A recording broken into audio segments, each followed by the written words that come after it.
of homework was to make a prediction about what would happen next in the story. Now, if you were mindful, and I'm literally using, I'm not saying demure. I'm just saying if you were mindful and considerate of, hey, Sophia, I can't. No, I'm serious. You're gonna have to go back there. Fall asleep.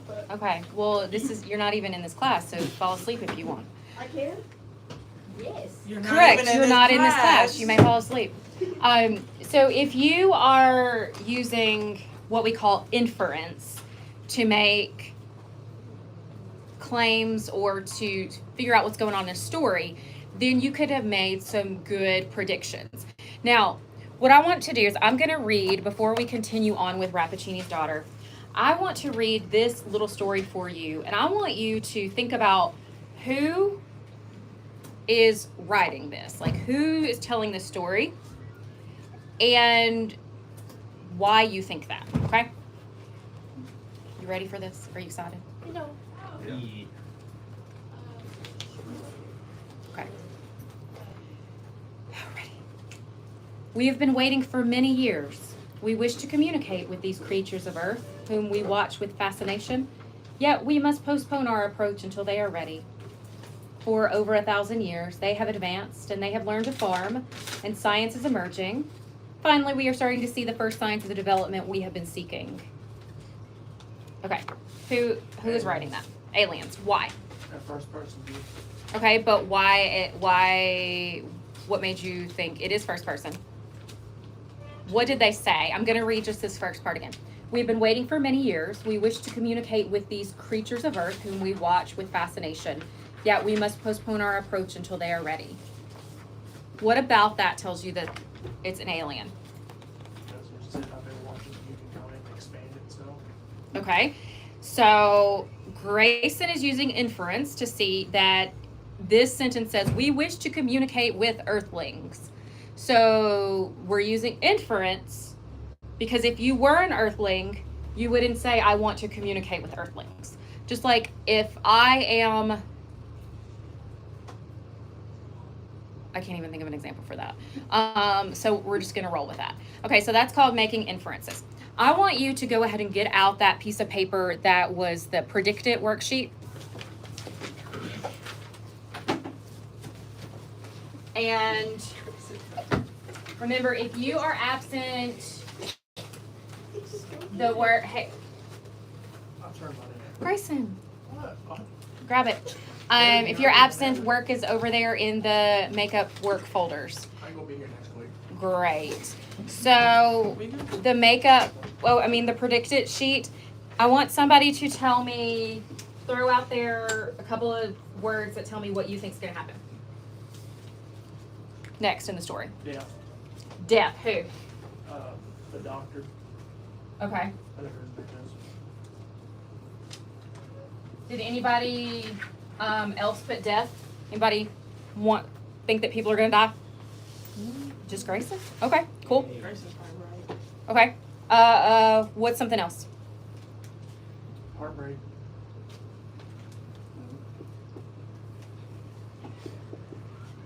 You're giving me some good answers.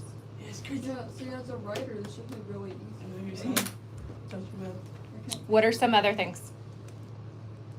Or I'll start calling on people. My words can't go from here to here. Well, you should have written it down, right? It was homework. Carter, what'd you write? I think that Giovanni is going to become friends with the daughter. Okay.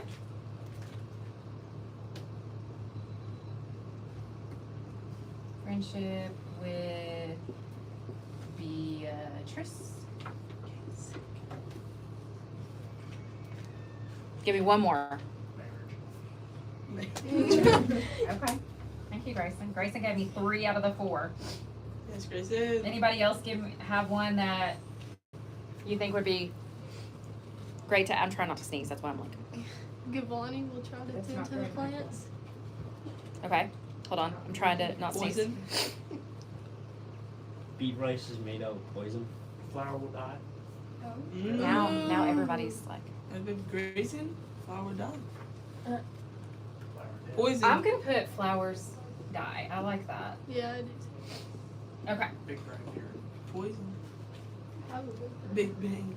I am going to.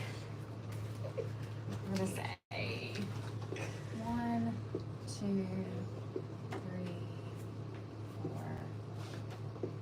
5. Okay. I'm gonna number you off. Remember, I want you to hold up in front of you what number you are. Okay. Great. Kason, 1. Yeah. No, seriously, keep it there. Keep it there till the end. You are at 2, 3, 4, 5. Great. Via 1. Put a 1 here. Jenna 2, 3. Preston, you're 4, 5, and then Carter, you're 1. Okay. Based on your number, I want you to look up here. We're not getting into groups.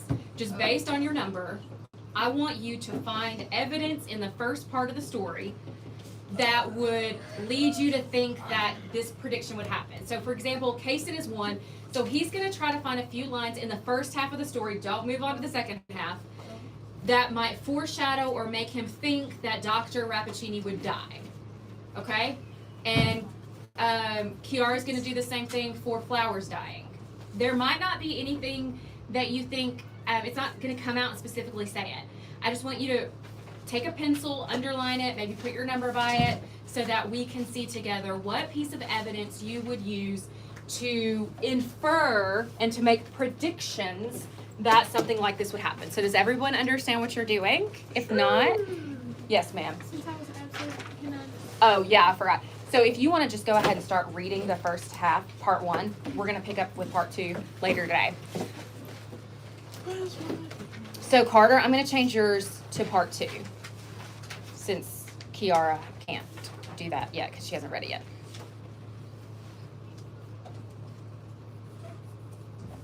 We're going to do just like 5 minutes with this.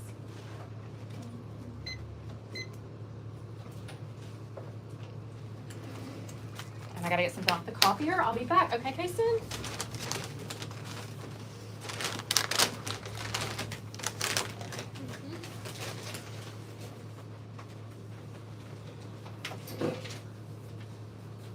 Also, there are a couple of you who have missing assignments, and there's 2 papers here with no names on them. So if you want to look at these before you leave, you might want to.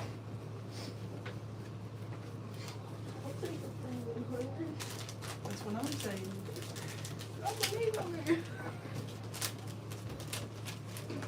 mean, I think if we can move on, this was adjustment in 11.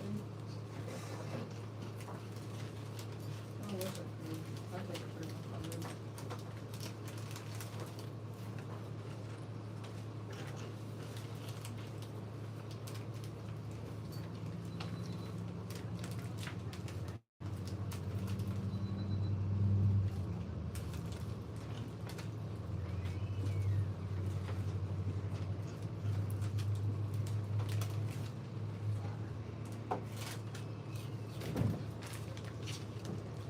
Oh, there's nothing in there.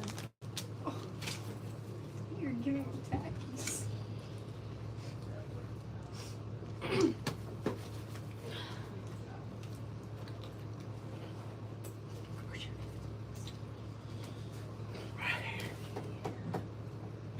Dude, I can't find it. Found mine. Number 5. Oh. Found in substance we call vegetable poisons. It grows themselves.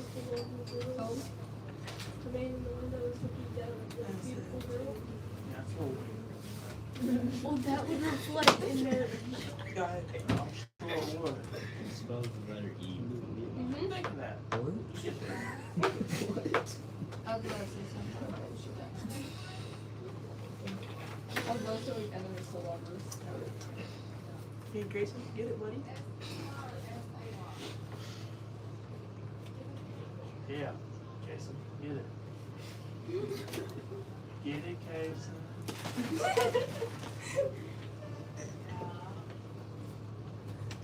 Sounds like something my sister would say. I want to say that, but I can't.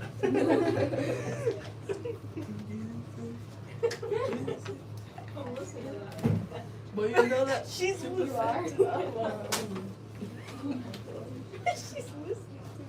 Are you listening to me? Girl, you know that too?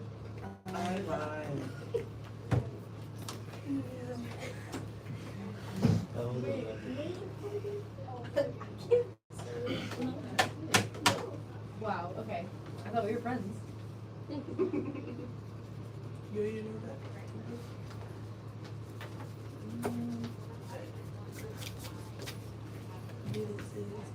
I just hear jiggling behind me.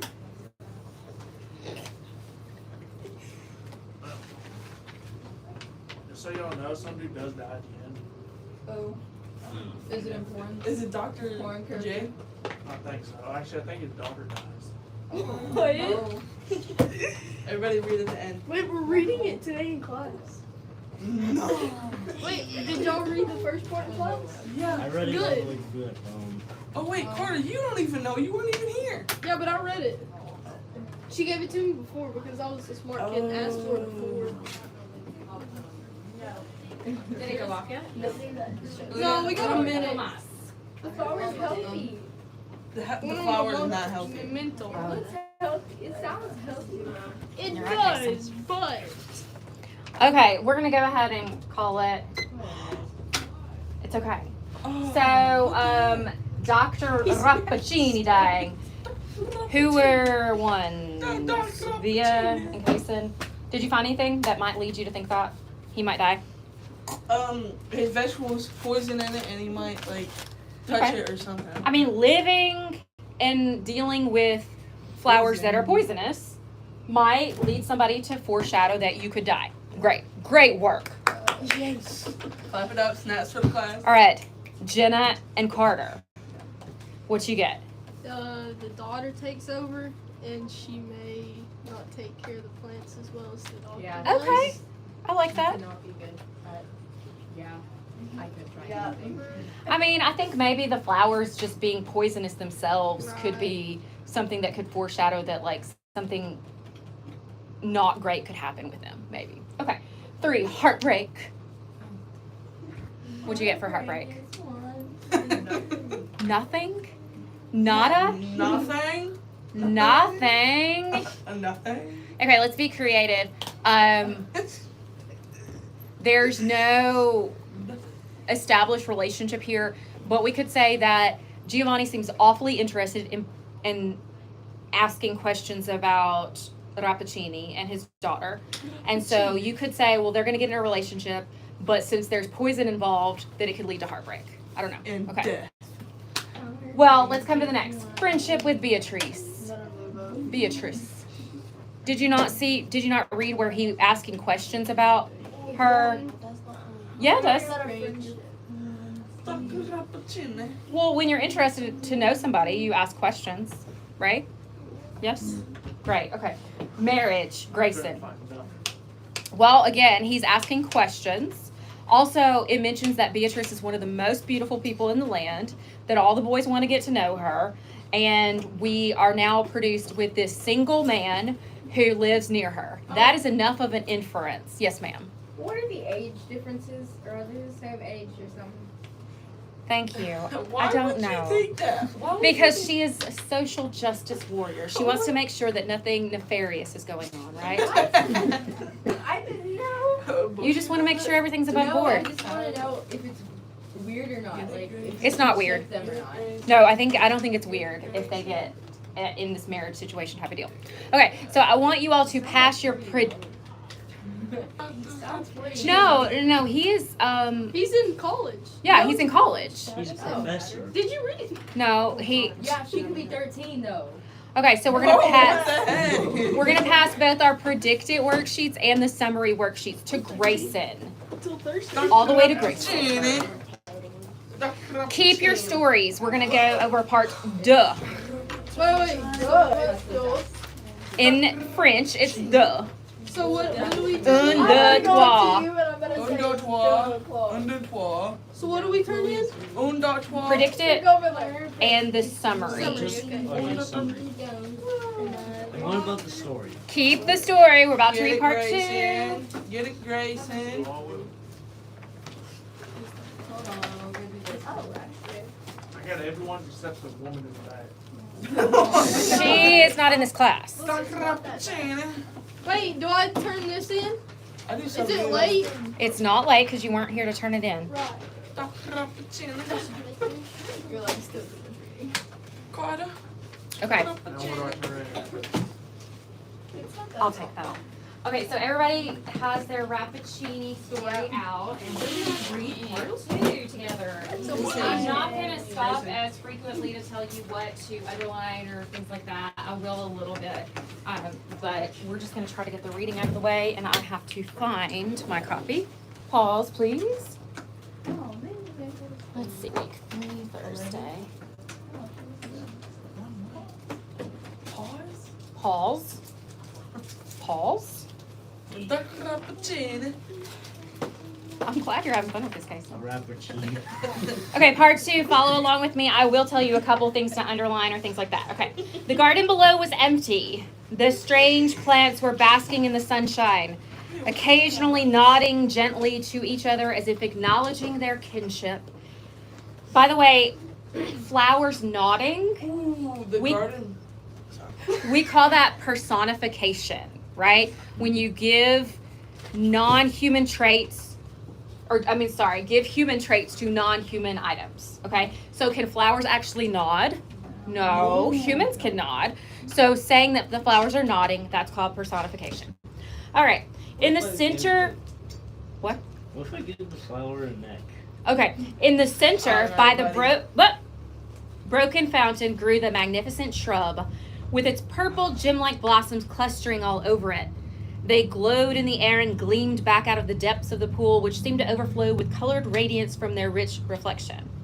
At first, as we said, the garden was deserted, but soon, as Giovanni had half hoped and half feared would happen, a figure appeared beneath the old carved portal and came down between the rows of plants. She breathed in their various perfumes as if she were one of those beings from ancient myths that lived on sweet scents. Seeing Beatrice again, the young man was startled to realize how much more beautiful she was than he remembered. She was so brilliant and vivid that she seemed to glow in the sunlight and, as Giovanni whispered to himself, even lit up the shadier parts of the garden path. Now that he could see her face more clearly, he was struck by how simple and sweet she looked. These qualities hadn't been part of his idea of her character and made him wonder again what kind of person she really was. He also noticed once more, or imagined he did, a similarity between the beautiful girl and the gorgeous shrub that hung its jewel-like flowers over the fountain. Beatrice seemed to have encouraged this resemblance almost playfully, both in how she arranged her clothes and in the colors she chose to wear. Approaching the shrub, she threw open her arms passionately and pulled its branches into a close embrace. I would circle or put exclamation points around here. She is hugging the shrub. Okay. Oh, wait, you started over? I started in part 2. Or you? Okay, I'm down.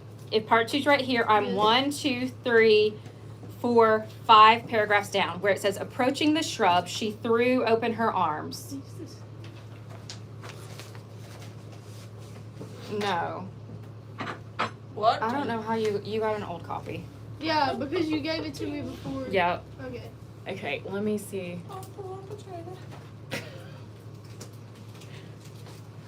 was about to say, I Here we cannot find any words that you were saying. Right here. Okay.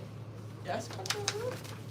Okay, so she is literally hugging this shrub.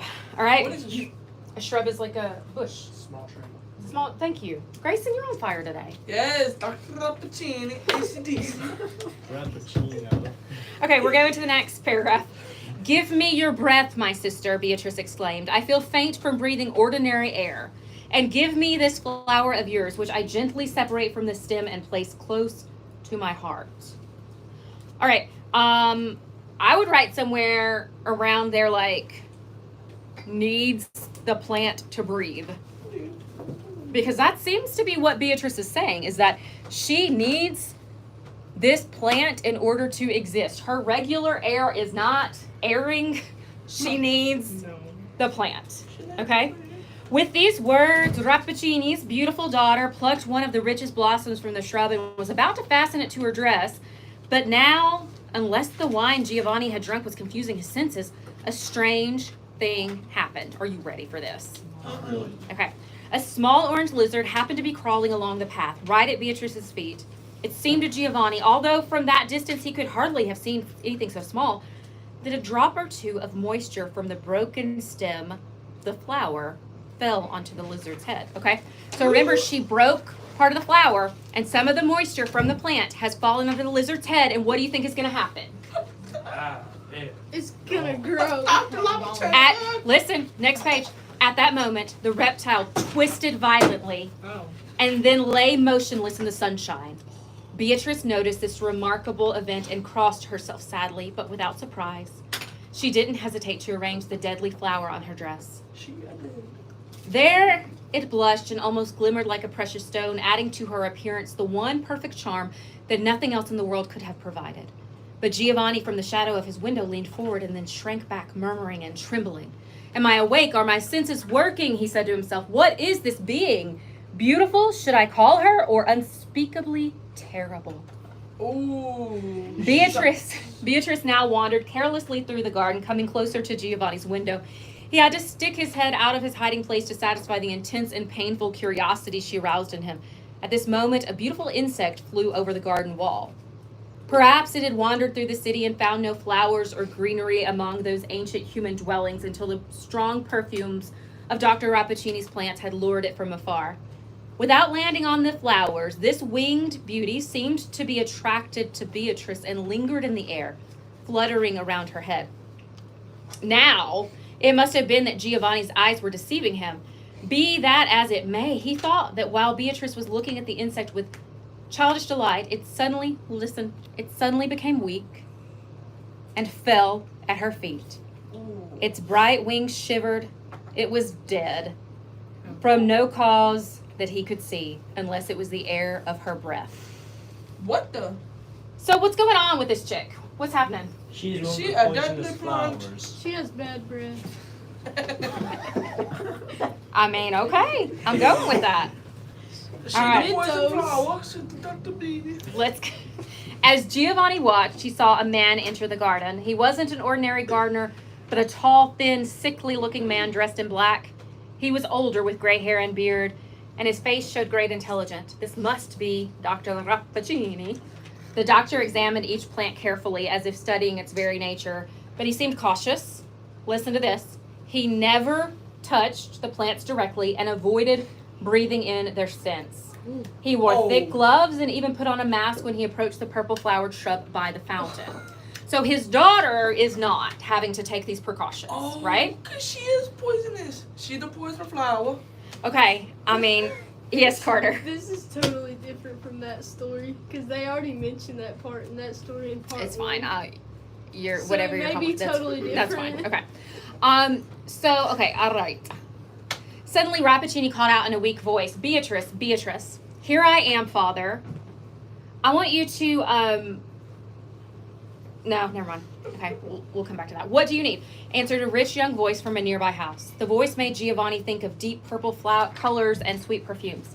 Soon, a young woman appeared in the garden. She was as beautiful as the flowers around her, with a deep, vivid healthiness about her. Giovanni felt a strange mix of attraction and fear as he watched her. Beatrice approached the plants without the caution her father showed. She even embraced the purple-flowered shrub, calling it her sister and saying she would care for it. So this is happening again, right? After they left, Giovanni felt confused and disturbed. He dreamed that night of a beautiful flower and a beautiful girl who were somehow the same and both dangerous. The next day, Giovanni visited Professor Pietro Baglioni. I don't remember if has he been introduced already? No.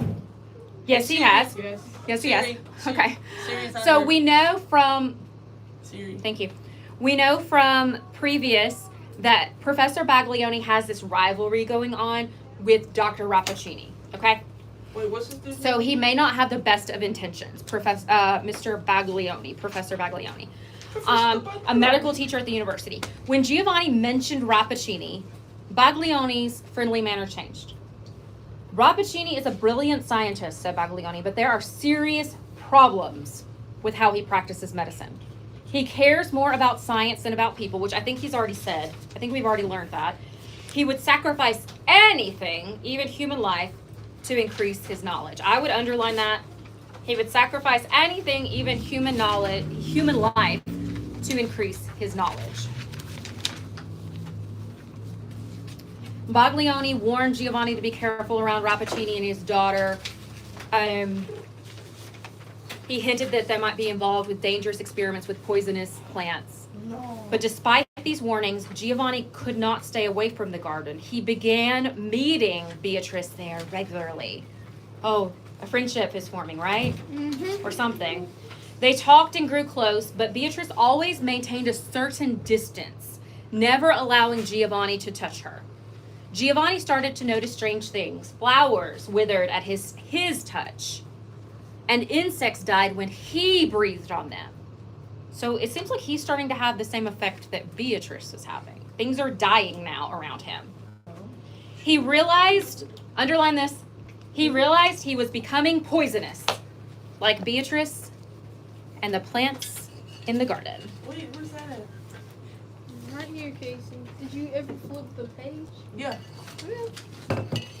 Carter, I love it. Okay. Dr. Rappaccini. Horrified, he confronted Beatrice. She admitted that her father had raised her among the poisonous plants, making her unable to live in the normal world. Underline, unable to live in the normal world.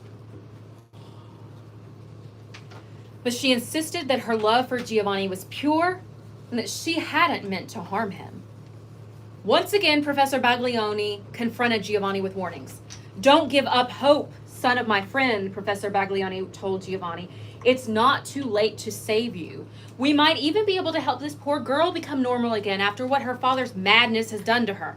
Look at this little silver vase.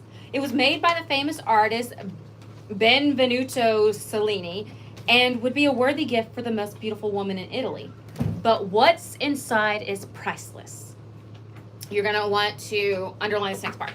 Just a small sip of this antidote would have made even the deadliest poisons of the Borgia family harmless. Okay, so he's saying he's got a vase that has an antidote, and he thinks that if Beatrice drinks of it, she will not be poisoned anymore. Okay, she will not be harmless. I'm sure it will work against Rappaccini's poisons too. Give the vase and the special liquid inside to your Beatrice and hope for the best. Baglioni put a small, beautifully crafted silver bottle on the table and left, hoping his words would convince the young man. Giovanni thought to himself, could there still be hope of returning to a normal life? Could he lead Beatrice, now free from the poison, by the hand? But he quickly realized how selfish and weak this was. How could he dream of a happy life together after he hurt Beatrice so deeply with his harsh words? That part got skipped, that's no problem. No, there was no such hope. Beatrice would have to cross into the afterlife with her broken heart. She would need to heal her wounds in heaven and forget her sadness in the light of eternity. But Giovanni didn't understand this yet. Dear Beatrice, he said, approaching her. Okay, so we're getting to this moment, the moment of truth. Are we ready? She moved away from him as she always did, but now for a different reason. Dearest Beatrice, we still have a chance. Look, I have a medicine here that a wise doctor says is very powerful, almost magical in how well it works. Yeah. It's made of ingredients that are opposite of what your terrible father used to poison us. It's made from healing herbs.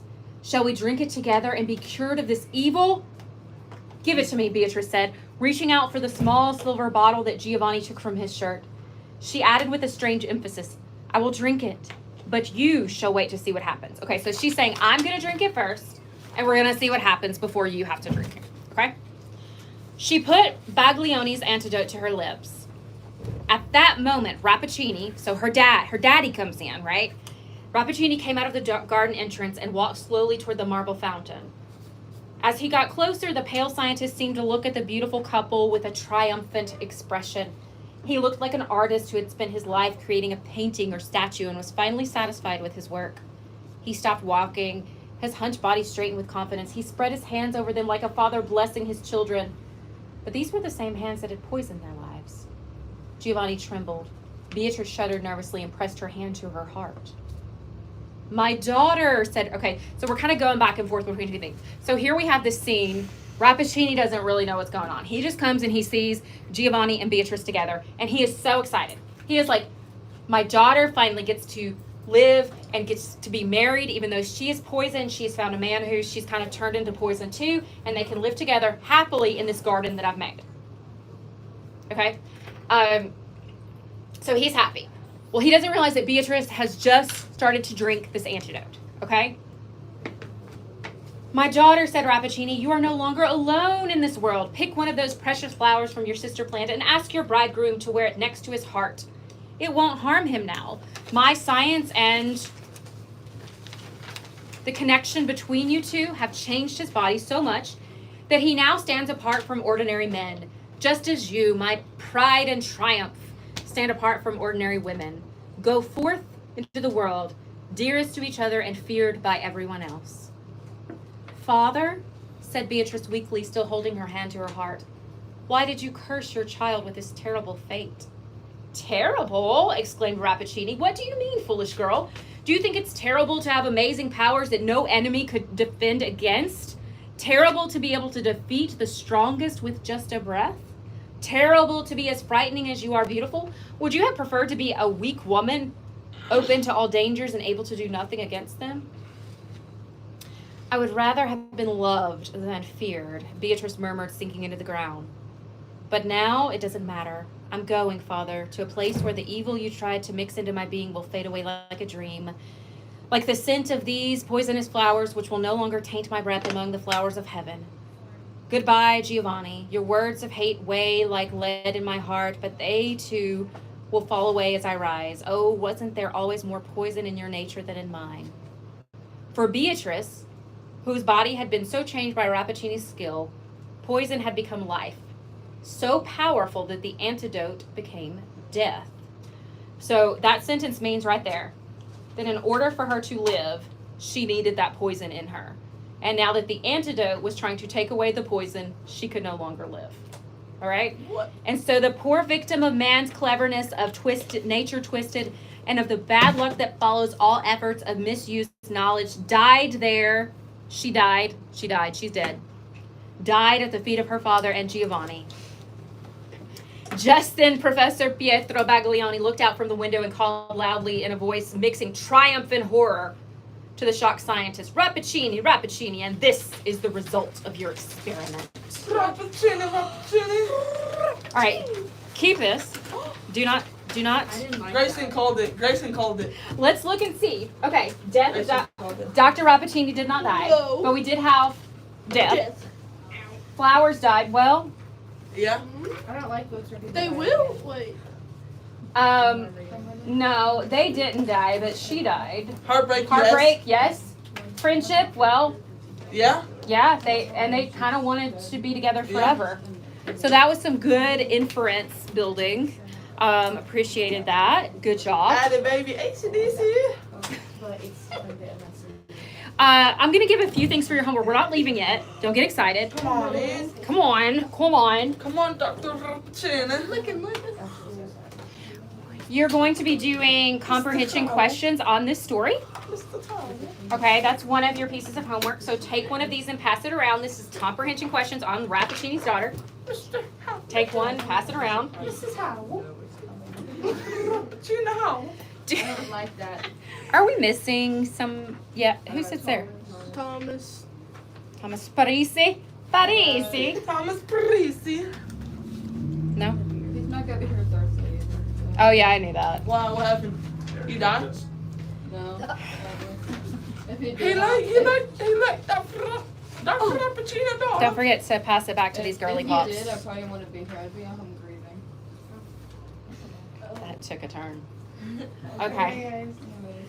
All right. Drink Next, while you all have stuff out and all that fun stuff, you'll pass me the extras via. I am going to pass out your midterm grades. Oh gosh. Now, two things. First of all, your grade could go up if one of those papers on that clipboard is yours and does not have a name. Okay? So your grade will reflect it. So can I just like take it? Exactly. If I just take it and put my You don't name need on to, it. Jenna. You don't have any missing work.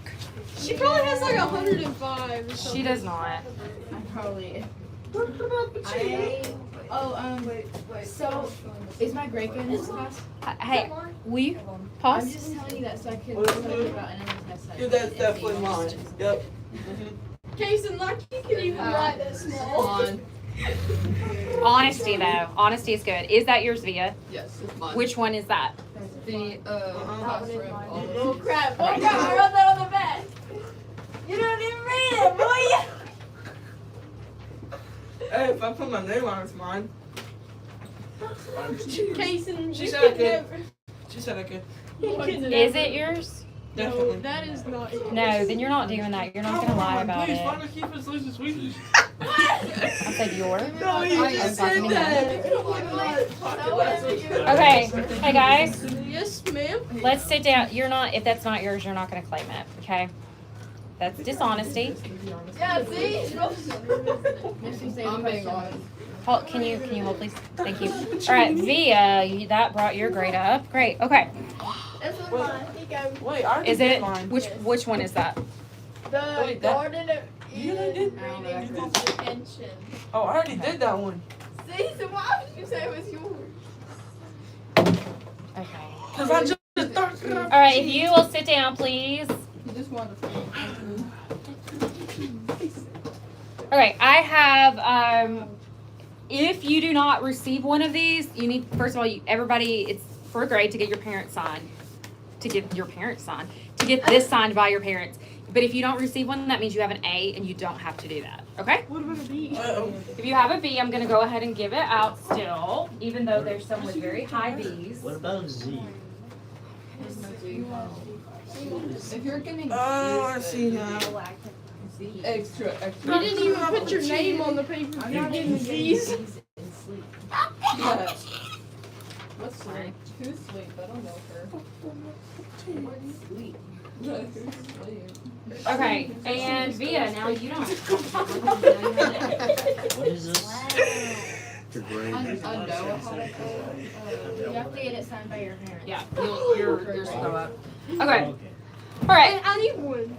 you got an A. Oh. So you don't have one. That's good. Wait, but what is my grade? Is it high? It's an A. I don't know, you'll have to look. Yes. I don't know how to look. I know I have an A. Like, could I just see my grade?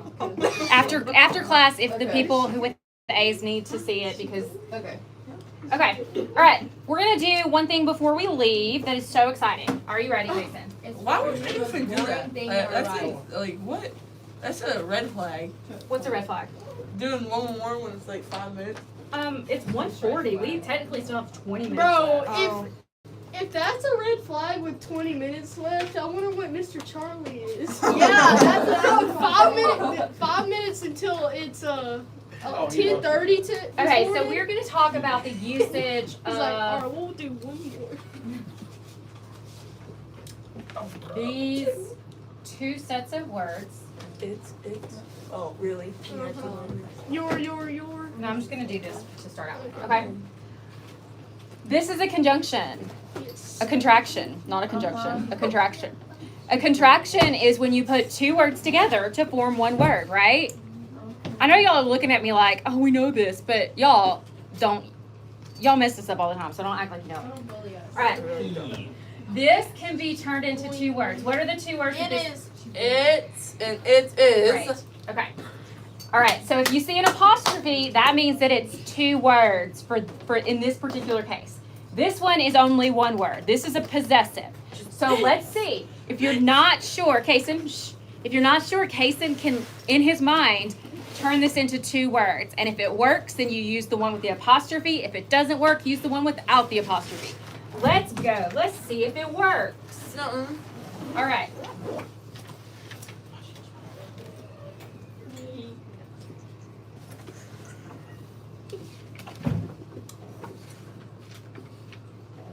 Brown fur. Brown fur. Okay, what goes right here? Is it going to be IT apostrophe S or ITS? IT apostrophe is. It is brown fur. T-H-E. It is brown fur was pretty. T-H-E. It's ITS, no The apostrophe. brown fur was pretty. D is not a choice. Okay. All right. Wait. A, B, C, D. Do you know they changed the ABC song? Yes. Yes. That is Wait, so stupid. Hey, let's focus, and then Kason can share. Hey, you can share after this. Okay, let's look at this one.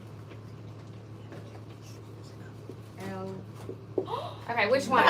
The dog scratched his butt. Is it going to be it's with an apostrophe or it's No. without? Without. Without. Because it wouldn't make sense to say the dog scratched it is butt, right? It's That's without. Ugh. Okay. That was a capital H. Bahoo.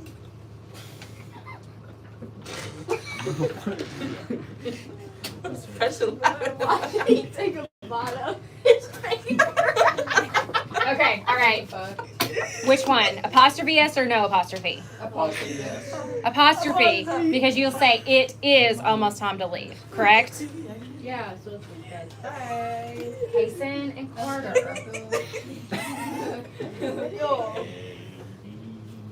Why is it so sweet? I really thought the high school girl. That's so funny. You know it's not LMNOP, it's LN. I know they changed that part because and- kids were Yes. thinking, and I don't pretend like you didn't think that I did Elemento was a letter There when you used were a to kid. be an ampersand in the alphabet. Elemento. Okay, Elemento I P. did not think that. all right, pause. E. Pause. Okay, one more, and then we're gonna pray. Okay, you ready? Okay, I got you.